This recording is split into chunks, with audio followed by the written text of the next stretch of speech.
Yeah, I get that a lot. And honestly, like I went from a computer science degree into design. So definitely I had that edge, I would say.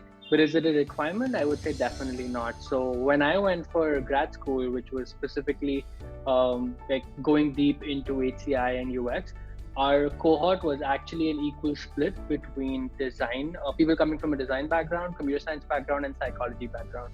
So we were like 33% each in a way. And I think every time you would go and work as a UX designer, you will offer different like skills to the company based on your prior background. But when you're actually in the industry, you're not going to code.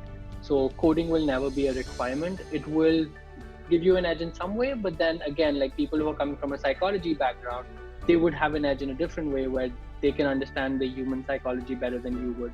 So that's what I would say. Yeah, not a requirement for sure.